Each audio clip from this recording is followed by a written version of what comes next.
कुणीतरी प्रतिनिधी बैठकीला नाही आहे. त्यांच्याकडनं का आले नाही मला माहिती नाही. पण कुणीतरी यायला पाहिजे होतं. राजू शेट्टीजी, महादेवराव जानकरजी, त्या ठिकाणी अजित नवले, कुणीतरी यायला पाहिजे होतं. तर बैठक चालवता आली असते किंवा त्यांच्या मागण्या काय त्या निवेदनात आहे. पण निवेदनावर बैठकीत चर्चा होत नाही. बैठकीत तर निवेदनावर चर्चा होईल पण बैठकीमध्ये किमान कुणीतरी प्रतिनिधी असला पाहिजे. त्यावर बैठक चालतं. बैठकीत मागता येतं, मागणी करता येतं.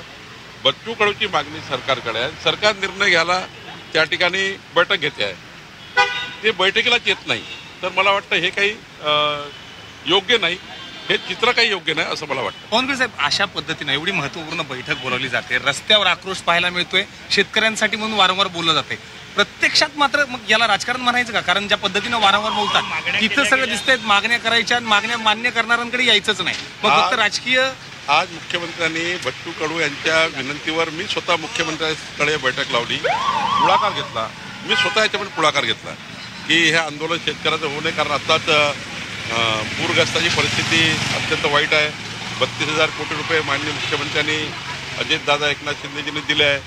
एवढी उच्चस्तरीय बैठक मुख्यमंत्र्यांनी बोलवल्यावर, चीफ सेक्रेटरी आणि पूर्ण कॅबिनेट म्हणून मुख्यमंत्र्यांनी बोलवल्यावर आणि स्वतः डेप्युटी CM दोघंही आणि स्वतः चीफ सेक्रेटरी सर्व या ठिकाणी आहेत, तरी बैठकीला आले नाही.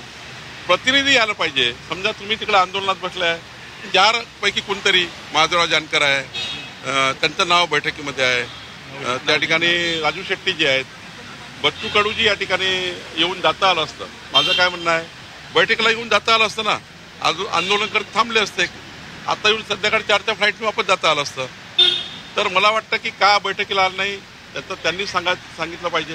पण सरकार हे आज माननीय मुख्यमंत्री आज त्या ठिकाणी बैठकीला आत्ता पण त्यांनी वाट बघितली, अजितदादांनी वाट बघितली, मी वाट बघितली, आमच्या सर्व अधिकाऱ्यांनी या बैठकीला वाट बघितली. आता कोणी आले नाही, त्यामुळे बैठक रद्द केली आहे. केवळ आंदोलन करायचं आणि राजकारण करायचं हा सरळ अजेंडा सगळेच नेत्यांचा म्हणजे असं झालंय का? कारण की गेल्या काही दिवसांपासून हे वारंवार दिसून येत आहे. म्हणजे सरकार आज तर बच्चू कडूजी आणि या निवेदनावर जे दिलं आहे त्यावर इतकी उच्चस्तरीय बैठक माननीय मुख्यमंत्र्यांनी लावली आणि त्यांनी असं ठरवलं की आज निर्णय त्या ठिकाणी मोठ्या प्रमाणावर त्यांचं सर्व ऐकून घ्यायचं. म्हणजे आज 1.5 तास दिला मुख्यमंत्र्यांनी, 10:30 ते 12 1.5 तास राखीव ठेवला या बैठकीकरता. पण आतापर्यंत 10:30 ते 11, 11:15 झाले, कोणी आलं नाही. त्यामुळं ही बैठक रद्द झाली. धन्यवाद.